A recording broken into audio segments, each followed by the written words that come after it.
Chaudhary reporting for Pune Times. We are live from the Pune station where the traffic police is conducting traffic awareness drive with the NCC students. So they will be appraised of all the kinds of rules and regulations which are attached to traffic safety, traffic regulations, and there is an app, PTP app. They will be made aware of that, on which complaints can be registered, photographs can be put of traffic violators. So the NCC students will be inducted into this traffic awareness program. Prince Chaudhary signing off for Pune Times Bureau.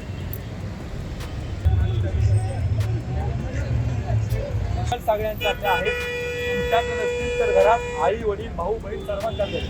तर हे आपलं PTP app play स्टोअरवरती जाऊन download केल्यानंतर अशा पद्धतीचा तो symbol आहे. आता हे ओपन केल्यानंतर अशा पद्धतीने हा आपला डॅशबोर्ड येतो. यामध्ये आपण काय करायचं, सिव्हिलियन रिपोर्टमध्ये जाऊन रिपोर्ट व्हायलेशन आणि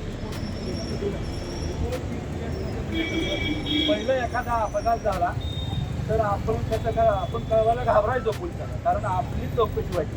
तर यामध्ये तुम्ही एखादं आता अपघात झाला आहे, कुठे एखाद्या ठिकाणी वाहतूक कोंडी झालेली आहे, एखादं व्यवहाराचं वाहन बऱ्याच दिवसापासून पडलेलं आहे, तर ह्या रिपोर्ट इन्सिडेंटमध्ये जाऊन तुम्ही अशा पद्धतीने किंवा फोटो काढायचा आणि यामध्ये फक्त खाली या नाही तर आपण फोटो टाका, तर पूर्ण लोकेशन सहित आमच्या ट्रॅफिक आमच्या कंट्रोलला ठेवतो आणि तिथून तुम्ही सगळी सुद्धा पुढची कारवाई होतं.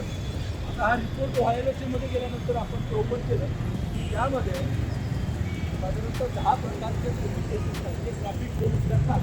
तुम्हाला करायचा अधिकार दिलेला आहे ह्याच्या माध्यमातून. आता समजा तुम्हाला यामध्ये लोक आपली जी पब्लिक आहे ती रूल फॉलो नाही करत आहे, तर त्यांना फक्त आपलं इंटिमेशन द्यायचं की तुम्ही रूल फॉलो करा. ठीक आहे, ते मोबाईल टॉपिक असू द्या, ट्रिपल सीट असू द्या, त्याविषयी तुम्हाला जी माहिती आहे ती त्यांना फक्त आपण रिपोर्ट करायची. ट्रिपल सीट नहीं जाना है, सिग्नल नहीं जंप करना है, सब जो ट्रैफिक के रूल्स है वो फॉलो करके हमें रास्ता ये जो रास्ते पे हम चल रहे हैं अपने साथ जो रास्ते पे लोग चल रहे हैं इनकी भी जान बचाओ. अभी होता है क्या, इस पुणे सिटी में 4 नंबर का 4th नंबर पे भी ट्रॅफिक कंजेशन या इंडियामध्ये आपला 4था नंबर लागतो. पुण्यामध्ये वाहनांची संख्या जी आहे ती 75 लाखापेक्षा जास्त आहे. ऑन रोडवरती साधारणतः रोज 4 ते 5 लाख वाहनं एका रस्त्यावरती ही चालत असतात.